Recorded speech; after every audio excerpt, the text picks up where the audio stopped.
everybody. All right, so I think we got a pretty interesting one today, right? So we are going to answer the question that every new guitarist asks at some point, usually pretty early in the journey, and almost definitely the day after you start realizing you can play songs and you start searching for songs to play. And that question is, hey, do I have to learn any of these bar chords? All right. You might be surprised at the answer because, well, there's a few answers. Well, let's take a look at it. And look, if you're like me and you need to know why, like why does this work instead of that chord, or why doesn't it work, then stick around for the end because I'm going to go through and show you exactly based on the theory of how and why we can replace certain chords with maybe easier chords to play. All right, here we go. Let's get started. The first thing we can do is we can play what's known as power chords. So let's take, for example, the A, okay? Okay, so an A power chord is just two notes, and that would be the A note on this string, okay, the sixth string, always the sixth string,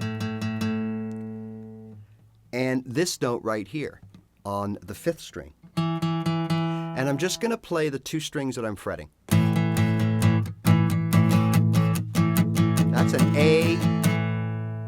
A5 power chord. Whenever on the sheets you see the number 5, so G5, A5, F5, C5, E5, those are power chords. Now all we're doing is we're playing two notes, right? We're playing the first note and the fifth note. So we're playing the A, B, C, D, E, and the E. So A, and this note right here is an E. That's it.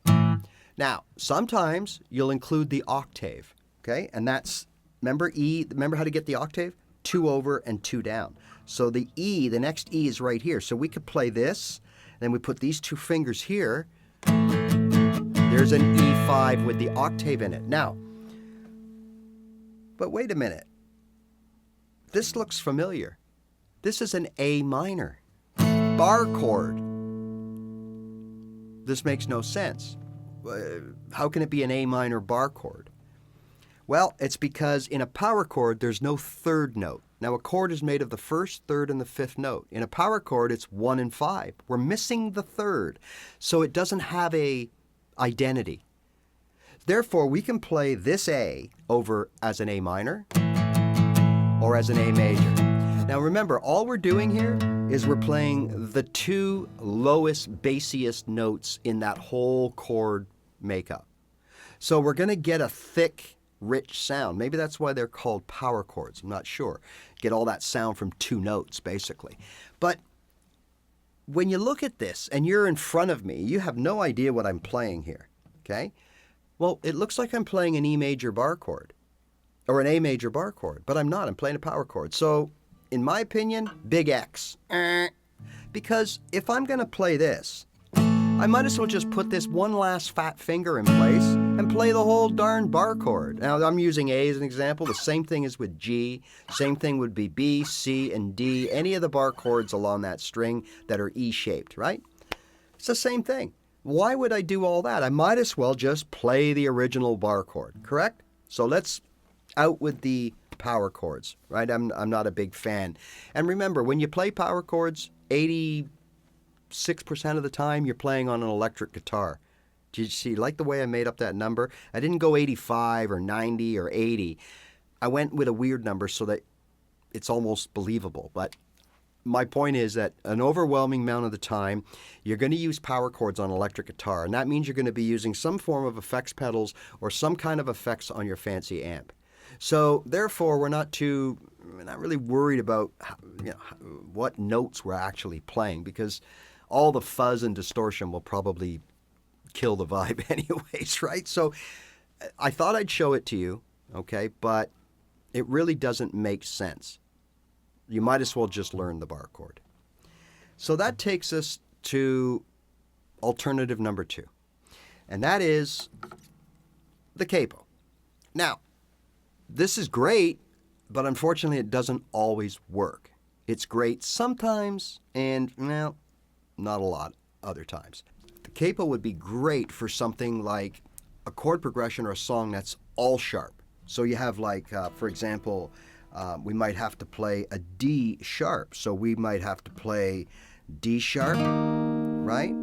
Then we might have to play A sharp. And then we might have to play G sharp. That would be 3 bar chords. So what we could do is we could just put our capo on 1 and play D, A, G, and let the capo sharpen it up. So that's a real simple fix right there. Right. Now we can also use the capo to remove, say, 1 bar chord from a chord progression or a song.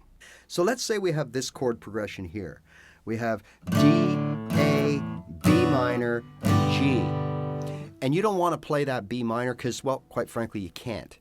So what we could do is we could take the whole chord progression, right, and move it down 1 whole step. That's 2 frets on the guitar, down 1 key. So instead of D, A, B minor, G, it would be C, G, A minor, F. So we've eliminated the B minor by playing an A minor, but now we're not playing the right chords yet. We take the capo and we put that on 2. We bring those, the C and the G and the A minor, we bring it up to where it was before. So C up 1 full key would be D. But this time in the D, we're playing C, G, A minor, F. So it would sound like this.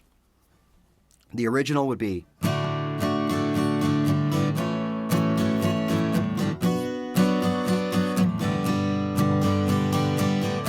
right? And now if we play it the other way, we can use the capo to get rid of that B minor, and we can play it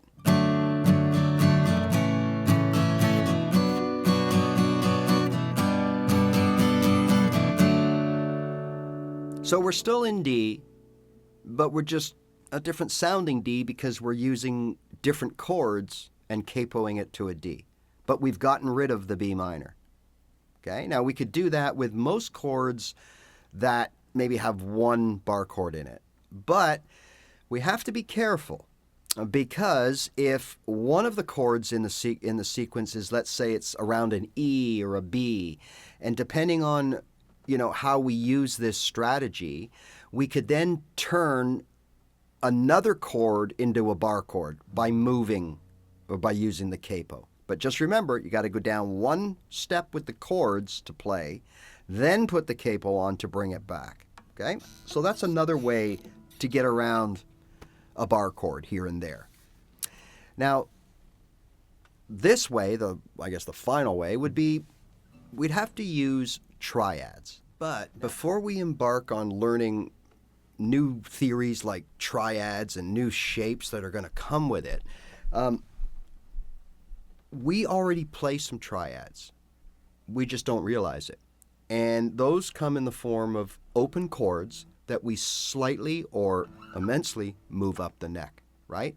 So again, the answer is we have to play a different form of an open chord. So here's what I did to replace some of those bar chords that we were talking about. All right, let's take a look at one of the all-time hated bar chords, along with that F major, is the B minor. So we can do this a couple of ways, right? One of them involves learning a new shape, and the other one involves moving a shape we already know. So let's deal with the new shape first. Again, what we're going to play here is we're going to play a triad, right?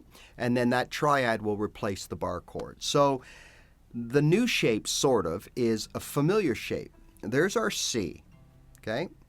Here's our F, like that we play instead of the F bar chord.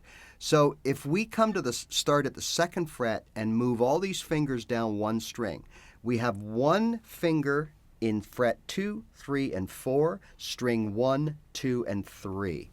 And we only strum those 3 strings. There is a B minor triad. So now, off of that, we could play C minor because it is a movable shape, and we can play C sharp minor. There's C sharp minor, and there's the C sharp minor triad. Very, very similar. Well, they're the same. It's just, it's thinner sounding, right? That's what triads are. And you'll find out in the back end of this video in the theory part why. So there's your C sharp minor, C minor, and another way is, remember that whole 2-fret rule up and down? So we can take our A minor and move it up 2 frets. A becomes B. So now we can use the same fingering. A minor, B minor, sounds the same as this. A minor.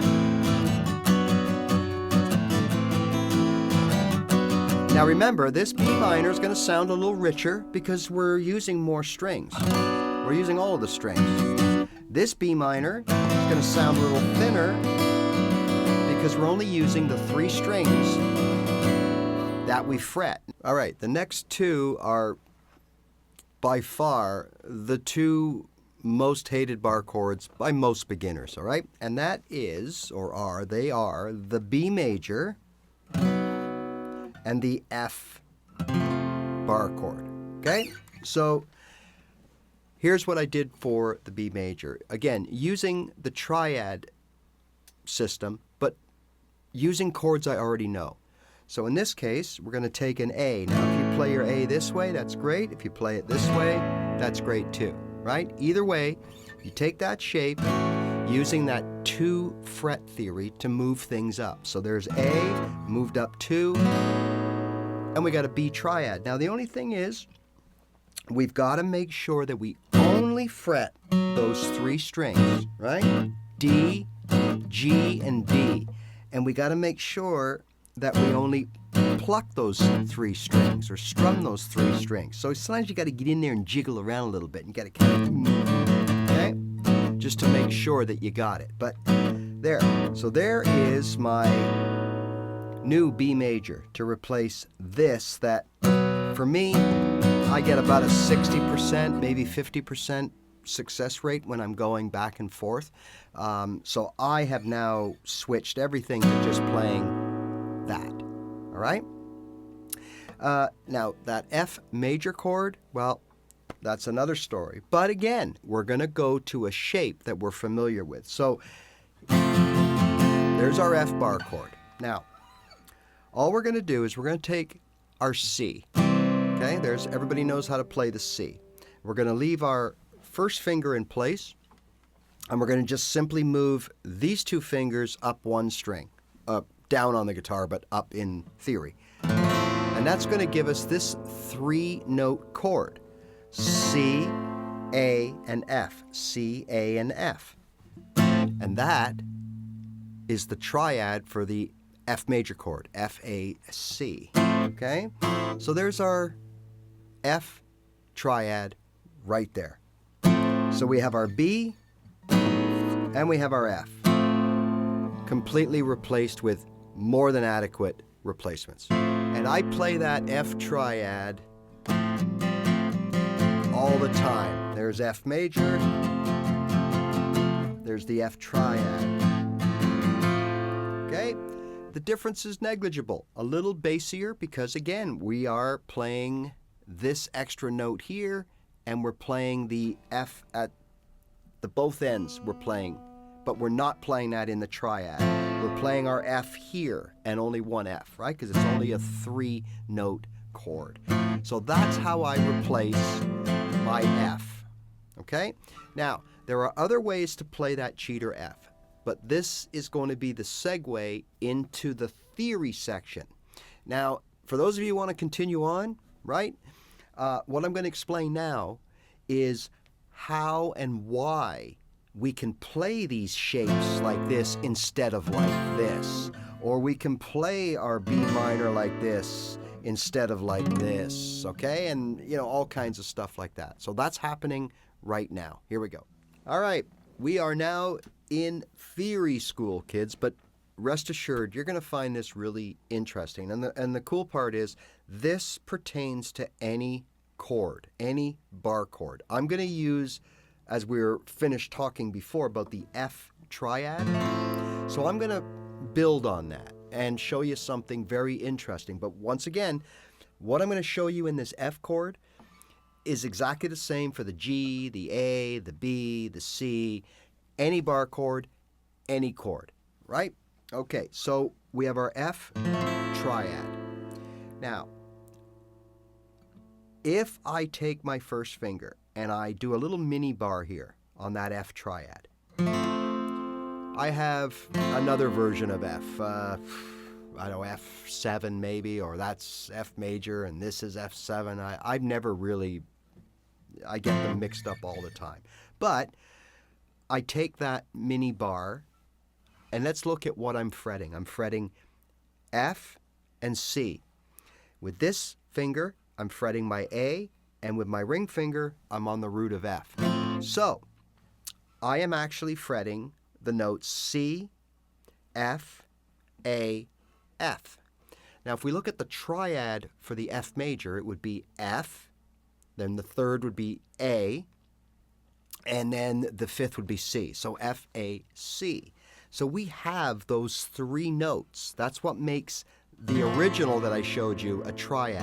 F, A, C, we only play those three strings. That's it. Okay? So by including that F at the bottom with the C and a mini bar, now I can play the four strings if I want to. There's another version of that F. Okay?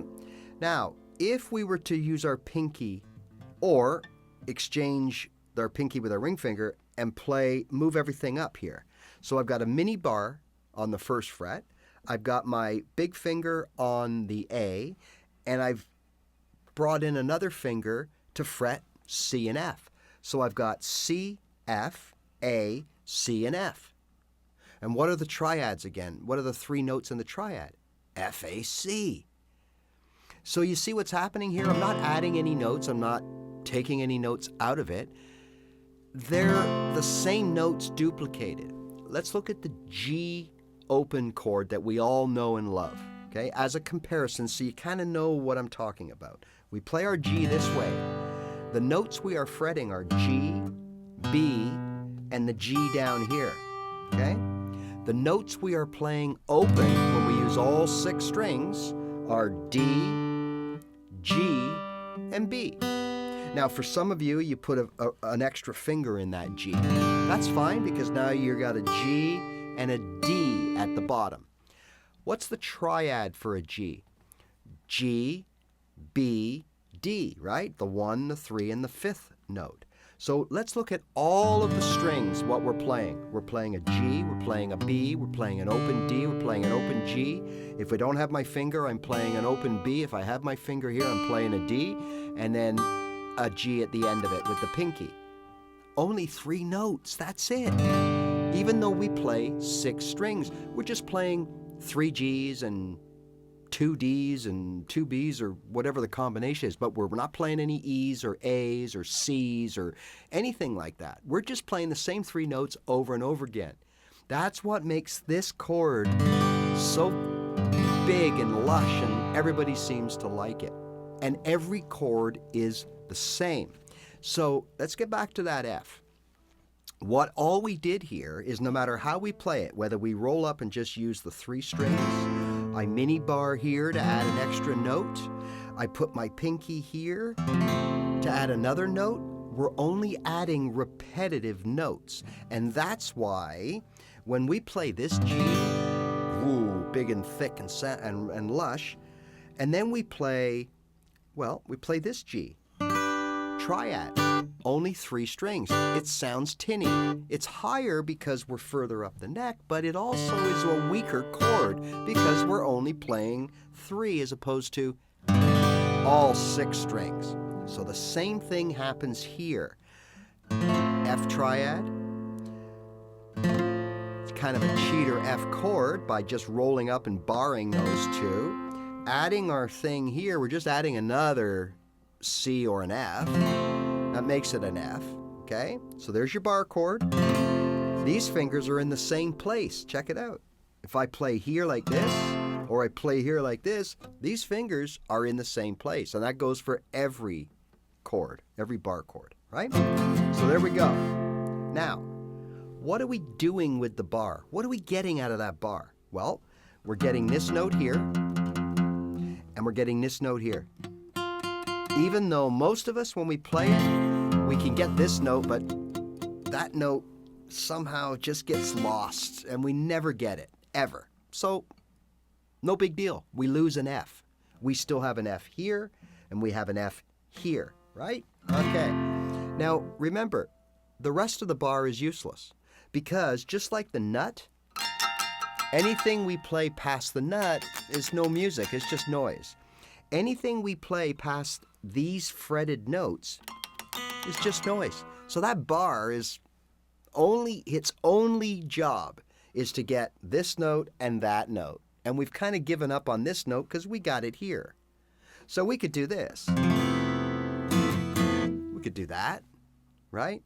But really, that's the way to go. Now, if you really want to play the bar chord full with all of its notes, the way it's supposed to play, but you don't want to put the bar down, you can put your thumb up here, and there's your full G major bar chord. We can move that up to F. We can move that up to a G. We can move that up to an A, B, etc. So there's the theory behind the triads, okay? We play the 1, the 3, and the 5. We don't change notes. We don't add them to make a different kind of an F or a C or a D or whatever chord we want to play. All we really do is take away all the duplicate notes and play the main 3 notes, the first, the third, and the fifth. That's the theory behind this. I found that so interesting. And again, when I first found this out, boom, big light bulb moment for me, like huge, right? And I hope it is for you too. Nothing is as complicated and intimidating as it seems when you strip everything down and you look at it from the roots. And I hope you agree after seeing this video, right? Okay, thanks for sticking through this rather long video. We'll see you at the lives on Tuesdays and Thursdays. And remember, the only way to get better at guitar is just play your guitar. See you later.